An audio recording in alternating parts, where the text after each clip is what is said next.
This is Day's teaching. Welcome all of you. এসো আমরা কবিতাটা এইভাবে শুরু করি।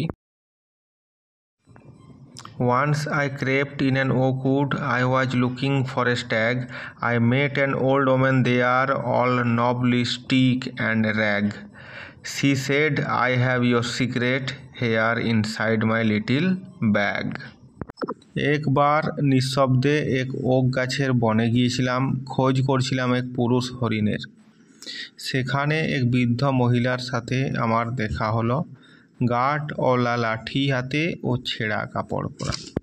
তিনি বললেন, আমার এই ছোট্ট থলির মধ্যে তোমার গোপন তথ্য আছে। এখানে সারাংশটা এরকম হবে, তোমরা ভিডিওটি পজ করে লিখে নাও। The poem begins with the narrator describing his dream. এই কবিতাটি শুরু হচ্ছে কথকের একটা স্বপ্ন নিয়ে। One day the narrator moves slowly into an oak forest because he was searching for a stag, a male deer. There he comes across an old woman. She is very weak and feeble, and her clothes were in poor condition. একদিন কথক তার স্বপ্নের মধ্যে খুব ধীরে ধীরে okay গাছের জঙ্গলে গিয়েছিলেন, কারণ তিনি পুরুষ হরিণের খোঁজ করছিলেন। কিন্তু সেখানে তার এক বৃদ্ধ মহিলার সঙ্গে পরিচয় হয়।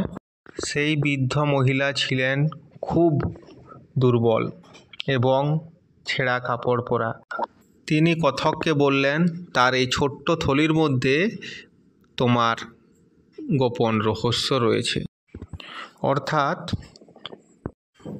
এই কবিতাটি একটি সিম্বলিক পোয়েম। এখানে কবি অর্থাৎ লেখক তিনি ওক উডের মধ্য দিয়ে মানুষের অ্যাওয়ারনেস অফ নেচারকে দেখিয়েছেন। এখানে লেখক স্ট্যাগ অর্থাৎ পুরুষ হরিণের মাধ্যমে মানুষের উন্নত কিছু পাওয়ার প্রবল ইচ্ছাকে দেখিয়েছেন। আবার বৃদ্ধ মহিলার মাধ্যমে তিনি দেখিয়েছেন neglected exploited state of mother nature, প্রকৃতি মায়ের অবহেলিত এবং শোষিত রূপ, মানুষ কিভাবে প্রকৃতি মাকে শোষণ করেছে। Thank you all of you.